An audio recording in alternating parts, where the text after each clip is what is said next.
Welcome to the Finding Purpose LiveCast, where we feature authors, leaders, and speakers of purpose on a live platform to have truly authentic conversations. And now your host, Davins Salvagno. Hey, Kurt, how are you? Hey, Davin. Hey, I am excited to share your story today. Glad to have you on the Finding Purpose LiveCast. Today, we are here with Kurt David. He's an author. He's an Emmy-Award-winning executive producer, and he's my friend and colleague and co-founder in PurposePoint. Kurt, thank you so much for taking time out of your schedule to share your story today. Oh, Davin, this is great. In fact, it's a little odd for me because I'm used to being on the other side of the microphone, actually doing the interviewing. So this is a little easier. I just get to answer the questions versus answer the questions. And it's also a little strange because we have almost weekly or day-to-day conversations. And our goal for today is to get the word out about what we're doing and what each of us are doing and how we can help impact others. Yeah, it feels a little strange sitting on this side too, because you being the Emmy Award-winning executive producer, I'm used to getting cues from you on how these things should go. So I appreciate in advance your grace with me as I'm interviewing you today. No judgment zone here, let me tell you. It's awesome. So speaking of your background and I mean, which is very well accomplished as a former athlete and the things that you're doing today, let's introduce who Kurt David is. Why don't you take us through your journey, your story, and kind of what you've accomplished in your life and where you're at today. No, I appreciate that, Davin. As I tell people often, I can't talk about what I do without talking about who I am. And who I am is based on the foundation of where I was born and raised, and that's my hometown.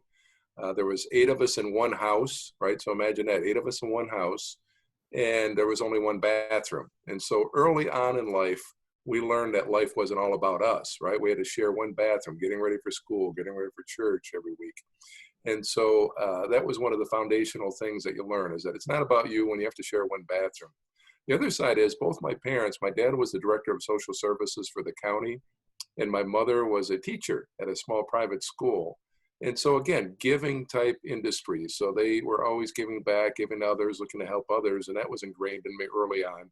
I went to a small private school, a church school. So, God-fearing household. And the other thing is that there was 6 of us kids. All 6 of us were on full ride athletic scholarships and 2 of us played professionally. So imagine that household growing up, extremely competitive, brushing our teeth, everything. And so it was a great foundational life. It really created who I am today. And it gave me the great foundation to continue to have successes thereafter. Wow. I can't imagine what that must have been like, that being in that competitive environment and the pressure to compete and to do all those things. But, clearly it spurred you on, because there's just so many areas I know you and I have talked about where you've overcome adversity and dealt with change and all those things. But so talk us, through the story from that point of time to where you're at now. Yeah, well, one of the things that, I'm 6'9" tall. You can't tell sitting here, but wait, no. What is the actual measurement? Not say wait. It's 4 foot. What is it? 4 foot and 33 inches. 4 foot 33 inches. Yeah, for people that got a C in math, I'm 5 foot and 21 inches. For people that adhere to the metric system, I'm 2 meters 6 centimeters, and for everybody that failed math, I'm 6'9".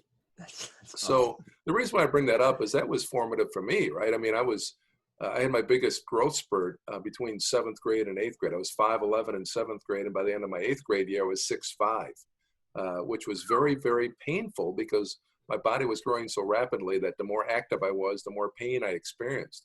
But it was great because I was dunking in 8th grade. But the reason why I bring that up is that was formative to who I became as well as far as an athlete. I mean, when God gifted me with the height, so to speak, and as I continue to grow, horse jockey just wasn't going to work out for me. So I was predisposed because of my size to start looking at, okay, well, which sport's working? And I mentioned about the 6 kids in my family, and all 6 of us being on full ride athletic scholarship. 5 of us were basketball, and my older sister was track. She was the runt of the litter. She was only 5 foot 6 inches tall. So she was the runt of our litter and ran track at Central Michigan University. So she was kind of the odd one out with the height as well as the sport, but the rest of us played basketball throughout college. And then 2 of us had an opportunity to play professionally afterwards, myself and my younger brother as well. But it was a good life. That's all I knew early on was the sports. And if I wasn't competing or traveling, I was traveling to one of my brothers or sisters' games. And you know, the neat thing about the foundation that I had is my parents were at every single game. I mean, they did whatever they needed to do to be always supportive of us kids. And that was a huge eye opener for me as well, to realize, boy, what a sacrifice. For one, I don't know how they clothed and fed us, right? 6 people that were very active and pretty good girth. And so that alone, how they clothed and fed us and did the laundry. And but the fact that they were always at our games, right? We always knew that support was there, that my mother was there and my father was there. And often they had to divide and conquer between all of us as far as, well, who's going to what event. And, you know, it's nowhere near what it is today with youth sports too. It's very different than it is today. Today, it's a little more active for youth at the younger age. But for us, it was basically school sports. So we participated with school sports and had great success. And, you know, I was very fortunate to have great success in high school with some honors that I received as a high school basketball player. And then I had the opportunity to play in college and receive a full ride scholarship. And, you know, what was great about that was that I came in starting as a freshman, right? I came into the university, Saginaw Valley State University, knowing that I was going to start right away, and started right away. But one of the things that happened, and this happens for every athlete, is, you know, there's a roller coaster. You're not only the best person anymore. Now there's other good people out there, not just for your team, but other teams as well. And it caused me to start to question, right? To start looking at, boy, do I really enjoy this? What am I doing? And, but fortunately I had enough success through college that after college got over, I had an opportunity to play overseas. I went over to Germany and played over in Germany. And as I tell people, it was like a paid vacation, right? Absolutely paid vacation. Unfortunately, as in every pro athlete, 100% are done at some point, right? And my career wasn't pale to that. In other words, at some point my career was done. And I did come back for a free agent tryout. I knew I was injured. I knew there was problems. I knew I really didn't have a chance, but I came back for a free agent tryout out in San Francisco. It was the toughest 3 days of basketball I ever saw. All I saw was a gym and a hotel room for 3 days. Went in for knee surgery and basically found out it was time to get a real job at that point. And as I tell people, you know, the doctor told me point blank, he said, hey, you can continue to play basketball and not walk by the time you're 40, or you can give it up. And for a 25-year-old kid whose life was made from playing that sport, that's a pretty sobering reality. Yeah, and I know that's a big turning point for a lot of athletes. You've shared this time and time with me. Again, you spend your entire life and your identity is really tied up in sports, especially in a family as gifted and as talented as yours. And then all of a sudden you hear those words and it's suddenly over. And you're, I don't know, at that point in your mid to late 30s, early 40s, and you're trying to figure out, well, great, now what do I do? Well, if they're lucky, right? Average lifespan is 3.2 years. So if you're lucky, you get into your mid 20s, late 20s. Those are the rare ones that get into their 30s and maybe even 40s. Those are the rare athletes. But most athletes are done competing at that level within just a few years, if you're lucky to get to that level. And so it is a very sobering reality. And probably one of the biggest moments for my life as far as moving along, because, you know, a lot of people, and I wasn't immune to that too. That was my identity, right? I was known as the athlete. I was known as the basketball player in my own little community and the circles that I ran. And so when that was no longer there, it is a lack of purpose that sometimes you can sense if that's what you tie yourself into. And that's what I learned early on, is this really what I tie my purpose into, is what I do. And I learned not to do that. And we can talk about that further, but I know probably one of the most seminal moments for me was in college, when it was a sophomore in college and having ups and downs at that point. You know, came in starting as a freshman, but then started having confidence issues and up and down. And I'll never forget this. My head coach, college coach, and assistant coach called me into their office, and I sat down with them as a 19-year-old kid, and they looked at me and they said, you know, boy, what is it that you are really passionate about? What is it that you really get excited about? And I had to pause for a moment because I really didn't know. And I think what they were getting at is, are you really passionate about basketball? Because at that point, it really caused me to think, boy, am I really passionate about basketball? Because one of the things it caused me to do is really question. It caused me to question myself as an athlete. It caused me to question myself as a person. It even started to cause me to question of, you know, who's this God, and what do I believe in, and why do I believe in this? And so it was really a seminal moment for me to start that search of purpose and start looking at, what is my purpose and why am I doing this? And as most of us, it's a journey. It's not just an overnight answer, but that moment really caused me to start questioning more about my own life and about what I was doing and why I was doing it as a result. Yeah, and so you kind of had that search early on. A lot of people don't even explore that search until they're in their 40s, and sometimes it gets mislabeled as a midlife crisis.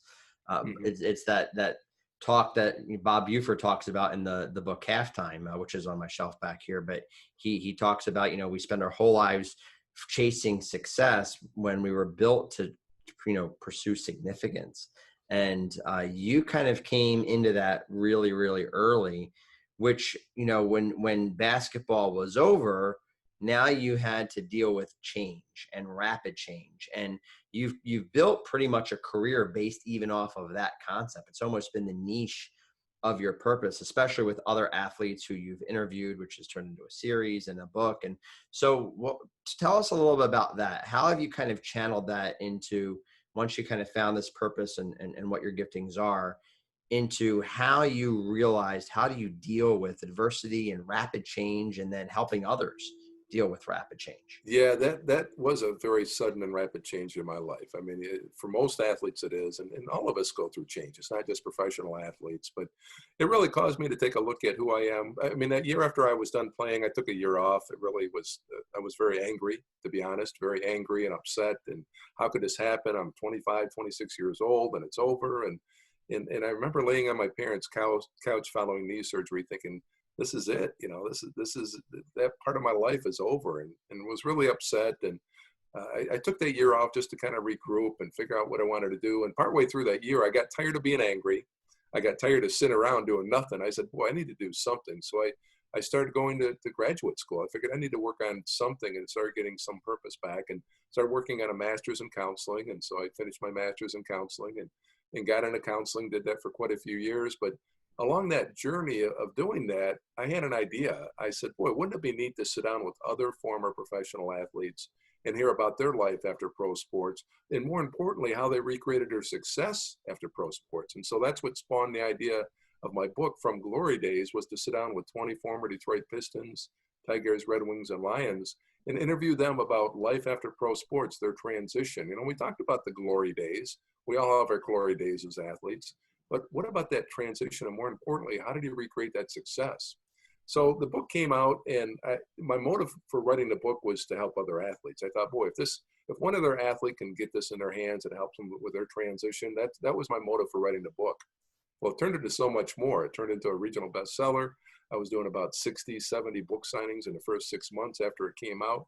And it ultimately turned into a TV series where we actually interview former professional athletes. And so what I discovered through my research of interviewing these athletes and working with former pro athletes is that there was a commonality of success of these athletes that found success after pro sports.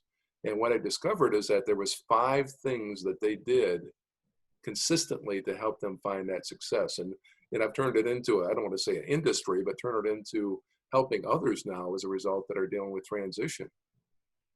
So now the question begs, because you just kind of left that dangling there. What are those 5 things? Yeah. Well, what I've discovered, Devin, and it's not just high caliber athletes, right? It's not just world class athletes. It's actually other individuals and organizations that deal with change all the time. And what I've discovered is that these 5 things now can actually apply to others as well. That it's not just pro athletes, that it's individuals, it's organizations, it's big companies, small companies. And this is what I do for a living now, is helping people navigate change and change management. And what I discovered is that there's 5 things, and being the simple mind that I am, Davin, I decided that I needed to create an acronym to help me remember these 5 things. So the acronym that I created was RULES, RULES. And each letter stands for something. Each letter means something. That's the 5 things. And so it made it easier for me to remember, because you figure there's rules of life, there's rules in the game, there's family rules, there's, rules are all around us. And so it just made it an easy acronym for me to recall. And as I mentioned, each letter means something and each letter stands for something. So if it's okay, I'd like to get into those, and I can share briefly, very briefly, kind of a crib note version of what each of those mean and help people navigate through change. Is this a good time for that? Yeah, please do. Take us through the rules of navigating change. Yeah, so the R stands for refocus. What I've discovered, Davin, is that everybody that goes through a change has a refocus. And the best way to refocus is to evaluate current goals and establish new goals. What that means is that I look at currently what I'm doing and what is it that I want to do. And through this change that I'm experiencing, how do I recreate those goals, and how do I recreate where I want to be as a result? And by doing that, it recreates a new passion and purpose in our life. I've talked to many athletes that have done that they had to refocus. In fact, I'll share some stories along the way of athletes that have done this, but more importantly, companies that have done this. Now, I always precede this story by saying, I don't drink. It's just by choice. I don't condone people that drink or don't drink. But one of the stories I share is about something that happened on January 16th in 1920.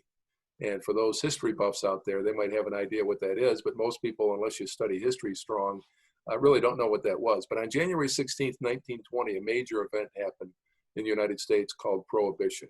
It was the 18th Amendment. And what that meant was the 1,273 breweries in America could no longer brew or sell their beer. Now imagine that change, right? I talk about individuals and pro athletes, but imagine companies suddenly being told that, hey, you can no longer do this legally. And so those 1,273 breweries at that time suddenly had to cease and desist with what they were doing. Well, as I did further research, what I discovered that through Prohibition, 244 of those remained open. So my thought was, well, we know what happened to the 80% and why they closed, but what happened to the 20%? How did they remain open? Well, what I discovered was that those 244 had a refocus. In fact, there was one in particular that was founded by a couple German immigrants. And those guys were not going to take it lying down. They weren't going to take Prohibition lying down, and they decided to refocus. And as a result, they went from brewing beer to brewing ginger ale, malt extract, actually making car and refrigerator parts as well during that time. And as a result, Anheuser-Busch is now the largest brewery in the world. And as a result of refocus that they had during a sudden change that they experienced. So that's just one example. The U stands for using network. What I've discovered is that people that are going through a transition, whether it be individual or organization, have a network that they tap into. Typically, they tap into that network specifically looking at what their refocus was. In other words, boy, we've established these new goals. And to be honest, Davin, we could spend a tremendous amount of time just looking at the refocus side of it, delving deeper into goals and how do you establish goals and team goals and individual goals and short-term and long-term. And but using the network to tap into to say, boy, these are my new goals. Who in my network might be beneficial to help me with this? Now, I always like proceeding by saying, I'm not talking about using and abusing people, not at all. I'm not condoning that. What I'm saying is there's people in all of our networks that we might be able to tap into to create a win-win relationship to help accomplish what I refocused on. A great example of that is one of the former Detroit Red Wings that I've known for a long time. Sean Burr was his name. Sean, before he got out of hockey, really was intrigued by finances. He always liked finances, and he decided to continue with his finances and get a financial advising degree, got a Series 7. And before he was done playing pro hockey, he started reaching out to his vast network. Now think about this. Professional athletes have a vast network of people around them. He started reaching out to his network to say, hey, you know what? I'm no longer going to be playing pro sports, but I'm going to become a financial advisor. And as a result, he was able to shoot his financial advising business like rocket fuel even quicker by tapping into his network as a result. Another great example of using a network is Anheuser-Busch. When they no longer could brew beer, they still had a network of distribution and relationships they had built that they said, hey, guess what? We're no longer brewing beer, but we're making malt extract, ginger ale, car parts, and they tapped into their network of people to still continue that distribution of those products. And so there's just a couple small examples of using network and how that can benefit somebody going through change. The next letter is L, R-U-L, and that stands for, bar none, the most difficult aspect for pro sports, letting go. Letting go. You know, pro athlete, it's in the marrow of our bones to never give up, right? Fall down 7, get up 8. And as a result, it's very difficult, but it's not just pro athletes. All of us deal with letting go, difficulties with letting go, especially when it comes to change. Sometimes we have to let go of failures. Sometimes we have to let go of successes in order to move on. As an example, I had a phone call years ago from an athlete out of Houston, Texas, that called me up and says, hey, I heard you're the transition guy, right? And I'm like, okay, well, tell me more. He said, well, I got your number from a mutual friend. And he says, I just won a bronze medal in the Olympics, and now I'm trying to decide what to do next. And so through our conversation, we started working through the rules. We started talking about his refocus and using his network. But then we got hung up on the letting go. He's like, I don't know if I can let go yet, right? I don't know if I can let go or if I want to commit another 4 years of my life to be an Olympian. And so over the course of 6 months, literally 6 months, he was going back and forth about whether he was going to continue as an athlete or let go. And finally, after 6 months, he says, nope, I've decided I'm going to let it go. I'm going to move on. I'm not going to commit another 4 years of my life. And he's moved on, doing very well. He's done some acting, some stunt work, different things in LA, and he's having great success. To the contrary, and the reason why I bring this up is I had a phone call from a former Detroit Tiger who was a pitcher and literally got let go after spring training and called me up and said, hey, let's sit down. So we sat down at my agent's office at that time. And he and I chatted about the rules and started working through the rules. And within a week, he was gone. I mean, he let go, he moved on. He's like, I'm no longer a pro athlete. And so the reason why I bring up those stories is everybody's different. Everybody's process for letting go is very different. Everybody's timetable for letting go is different. But the sooner you let go, the better chance you'll have of success. Another great example of letting go in the business world is Ford Motor Company. I had the honor of sitting down with a Ford executive many years ago. And I asked him, I said, through this 2008 thing, this thing that happened in 2008, how did Ford Motor Company get through that the way they did without taking a dime of government money? And he said, yeah, there was many things we did, but one of the things we had to do is we had to let go. And I said, well, what do you mean? He says, well, up to that point, we were promoting quality is job one, right? You remember all those commercials that Ford used to do, quality is job one. He said, well, we realized that we really weren't producing quality and we had to let that go and move on. And once we started producing quality, things changed for us very quickly. And they're now having very profitable quarters pretty much every year. And so another example of letting go of an organization. And again, we can go much more deeper into that. The next letter is E, R-U-L-E, and that stands for execute. What I've discovered in the process of change or any type of change management, it's not a one and done. You simply don't do it once and it's over. As a great example of that, there was an athlete that I interviewed out of Washington, D.C., that he was an All-American basketball player in Washington, D.C. He went on to become an All-American basketball player at Syracuse University. He then went on to become the #1 draft pick of our Detroit Pistons. He then went on to become an NBA Hall of Famer. He then went on to become a $500 million a year business owner. He became mayor of Detroit. And Dave Bing, all the way along the way, had to continue executing over and over and over again through the change. In other words, he just wasn't resting on his laurels of, hey, I've accomplished a little success here and I'm done. He continued to execute over and over through the different changes that he experienced throughout life.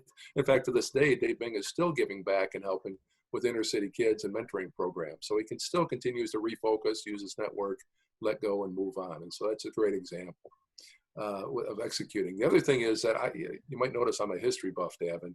And so I learning from history. And one of the things I learned from history about executing is that back in the Roman Empire, when the Roman generals would come home from their conquering lands, let's say they went and conquered Crete or wherever they conquered, they'd come home and they'd have these big parades downtown Rome with all the accolades and their families. They called them campaigns is what they called them. It's kind of equivalent to the Super Bowl of today. In other words, imagine a Super Bowl parade back in a hometown. And that's what it was like for these Roman generals when they came home. Well, it's in history that as they went through these parades on their chariot and their families were all dressed in white, that they had somebody on their chariot next to the general chirping in their ear the whole time, saying, all glory is fleeting. All glory is fleeting. In other words, great, you accomplished that, now what's next? And the same thing with managing change. In other words, as part of the letting go process, it's part of the executing process, is that we have to continue to execute over and over again. Change management sometimes doesn't happen simply once. In other words, as I'm going through a change, rarely is it, boy, I went through this change, I refocused, I used my network, I let it go, and boom, I have success. Rarely does it happen that way. You have to continue to execute and look at how do I continue to move forward. I like using the PDCA process, plan, do, check, and adjust, and that's a great time to look at that. I plan, I do something, I check the results, and then I adjust. And that's part of the execution, is realizing that failure is not fatal, that I continue to execute through this change. And it's kind of also where the grit comes in as well. It's a word sometimes foreign to our society, G-R-I-T, where grit is you sometimes have to continue to go through something even when you know that it may not be as comfortable. And again, having that wisdom of knowing when to let go, when is grit, that's part of the wisdom of knowing during change as well. But that's the E in a nutshell. The final letter, S, stands for someone. What I discovered, Davin, is that everybody that's gone through a change, whether it be an individual or organization, found someone, a mentor, so to speak, to help them individually to go through that. As an example, a good friend of mine who played the NBA for quite a few years, he was enamored with TV. He loved TV. He started hanging out in TV studios in Detroit. In fact, he found one person in particular that was on TV that he says, hey, can I just come out and hang out with you at the TV studio every time I'm back in town? And of course he did. He did that for years. And as a result, Greg Kelser now is in almost his 30th year of TV broadcasting. He learned from a mentor about TV early on and has used it to his benefit. Another great example of that is Ford Motor Company, who I brought up earlier. I asked that question to the executive about how they handled it. And of course, he mentioned letting go. But one of the other things he mentioned was that they had tapped into a mentor. And this mentor that they had tapped into actually used to work for Ford Motor Company. He then left Ford Motor Company and ran another company during the 1980s when their challenges were there. And as a result, they were able to tap into the knowledge of Lee Iacocca to help them through, to say, hey, you dealt with this with Chrysler. How did you do this and what you can do? And so that's just another example of having someone, a mentor, so to speak. So that's the rules, RULES. Those 5 commonalities of what I've discovered that individuals and organizations do to have success again. Wow. That was an entire course in 10 minutes. Yeah. Well, refocusing, using your network, letting go, execute, and then find someone. And I could tell you, I have seen you over the last 2 years as we've started PurposePoint and continued to move forward and deal with change. And as you walked through those, I can see at all of the different decision points that we had, where you went back to one of those 4 things, where we had to refocus, where we needed to use our network, where we needed to let go of plans that we had or that we thought were going to pan out, where we needed to execute, and where we needed to continue to find mentorship to continue to move forward. I think what's interesting is when you look at your purpose and your career, you could clearly see how the journey that you've been on as a professional athlete to, then becoming a counselor, to then, interviewing other athletes and finding out how they dealt with change in their life and then sharing their stories. I can clearly see how all of these pieces came perfectly together in your purpose and how you've transitioned because you continue to focus on that equation, that formula that you just gave us. Yeah, no, that's exactly right, Davin. It was like rocket fuel for me. I mean, it's a journey. It's not overnight, as I mentioned. That's part of the executing side of it, but it's a journey. And as a result of implementing those things over the years, it created one success after another. And, I think that's one of the things that connected about you and I, though. It's not all about success, right? Success is great. Like I tell people, making money's great, title's great, positions are great. But really having an impact on other people's lives, the ability to change other people's lives, that's where it's at. That's when significance comes in. And I think that's why we're so excited about what we're doing.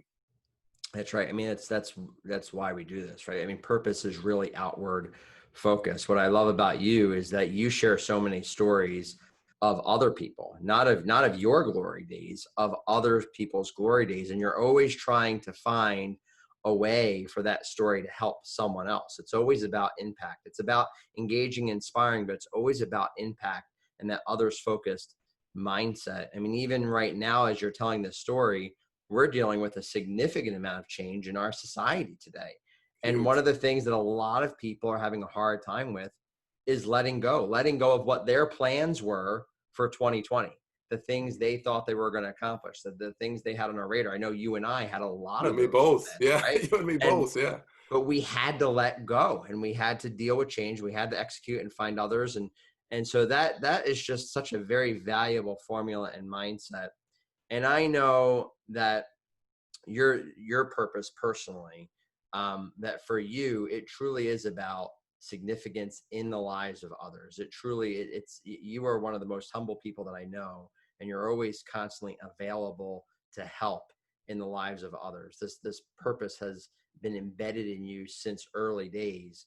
Take us back. I know you have a really cool story to the first time that you really recognized this concept of purpose at work in your life. Yeah. You realized that your actions had significance. No, and I just want to tag on what you just said about the others. And I look to inspire others through the stories of highly successful people and organizations that live a life of significance, right? I want to focus on not simply people that are, being successful, or organizations that are being successful but are being significant as well, and overcame things. And so that's how I look to inspire others. But I think what you're referring to is that one of the most impactful moments and life-changing moments in my life, as I mentioned and alluded, that I was a counselor in my previous professional life. And there was a day where I had a 10-year-old girl in my office, and I knew her. She's been in the office before, and always typically well put together and dressed nice, and hair was always good. Well, I could tell something was different that day, that she just wasn't quite as well put together and just didn't seem herself. And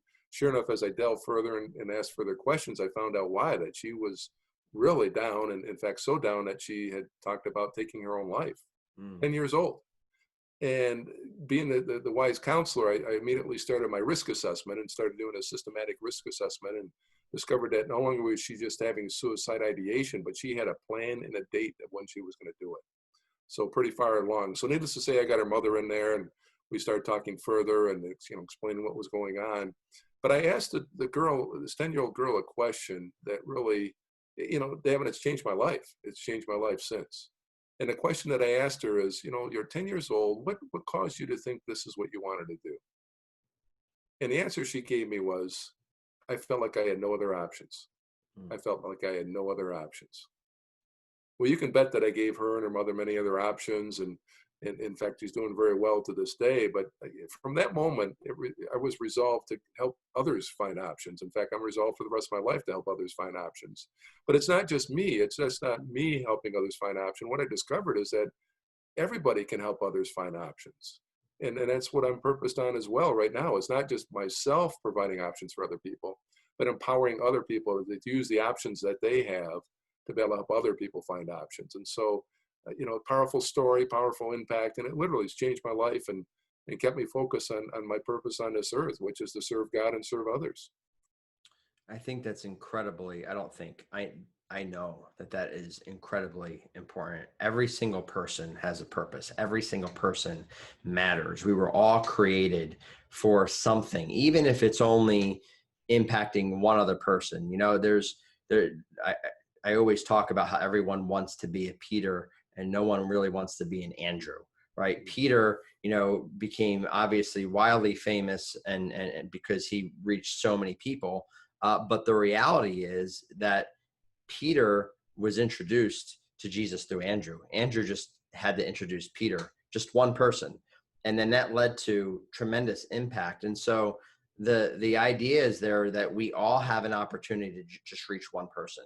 And you never know what the ripple effect of that can be. Absolutely. You reach that one girl and you let her know that she had options. You let her know that she mattered. You let her know that she had a purpose, and she's well today. And who knows what the impact of her life has been since and what it's going to be in the future, because you cared enough to reach one. And I think that's an incredible reminder that no matter what change we're facing, no matter what things that we need to refocus on, no matter what we need to let go of, that last piece, the S of your rules, not only finding someone, but we can always be that someone for someone else. I know you've been that someone for me many times. And I know that you've probably been that someone for other people. Likewise, I'm excited about what we're building and doing here with PurposePoint as well. I mean, it's been very exciting, and God continues to open the doors that He wants us to walk through. That's exactly right. That's exactly right. And I think, we will continue to find ways. You'll continue to find ways to engage and inspire people through the stories of others that you share, and to continue to be that someone for other people. And but as we wrap up here, and for those that are listening to this today and those that will be listening to this in the future, for maybe there's someone right now that is dealing with change. Maybe they don't feel like they have options. Maybe they are struggling. Maybe they don't have that someone. They heard you talk about someone. It's like, oh, that's nice, but I don't have someone. What would you have to say to that person that's listening now as we wrap up, for them to continue to find their purpose, to move forward, to deal with the change, when maybe they don't have that network, maybe they don't have that someone, and they're looking for options? Yeah. Well, I think you nailed it, Davin, when you said that everybody was created for a purpose, right? We all have been created for a specific purpose based on our own gifts and abilities. And And sometimes those gifts and abilities change, right? As a professional athlete, it changed to something else. And I think the biggest advice that I could give to anybody, to be honest, is that everything you see is temporary, right? The challenges, the struggles, the change, it's only temporary. And everything that we see is only temporary. And so I understand that. And understanding that through change, it's sometimes uncomfortable. And I call it a comfort zone or familiar zone, as some people call it. It's just a matter of understanding that there is a process. There are people that can help you. And so you mentioned, boy, what if nobody's out there? You don't feel like there's anybody. There's always options. And that's probably the last way to put it. There is always options. And I think that's the biggest thing to believe. Yeah. You had said about the Romans saying all glory is fleeting. All challenges are fleeting as well. There's the saying, this too shall pass. And I know that for anyone who's listening to this right now, it might not, if you're dealing with a struggle, it might not feel like it in the moment. But I know that hope. There's always hope, right? And there's always someone. And that's not just a cliche. Yeah, that is right. not just a cliche. That's right. And they matter. Everyone has a purpose. Everyone matters. And everyone can find someone, and everyone can be someone to someone else. So I just appreciate, Kurt, for you, the impact that you've made in the lives of so many, the impact that you've made on my life. I appreciate you being that someone in my lifetime and time again. I appreciate you taking the time out of your busy production schedule and the millions of other things that you have going on to be that someone even virtually right now for someone that might be listening to this. So thank you so much. No, thank you, Davin. Doing a great thing. Look forward to continuing. Absolutely. Today, we spent time with Kurt David, author, Emmy award-winning executive producer, my friend, co-founder in PurposePoint, someone who has made an impact in the lives of many, many people. You can follow Kurt David on LinkedIn, on Facebook. You can go to kurtdavid.com, and of course, you can find him at purposepoint.com. We look forward to sharing more stories of inspiration and insight with you in future episodes of Finding Purpose here on the Finding Purpose LiveCast. Thank you for tuning in today. Till next time.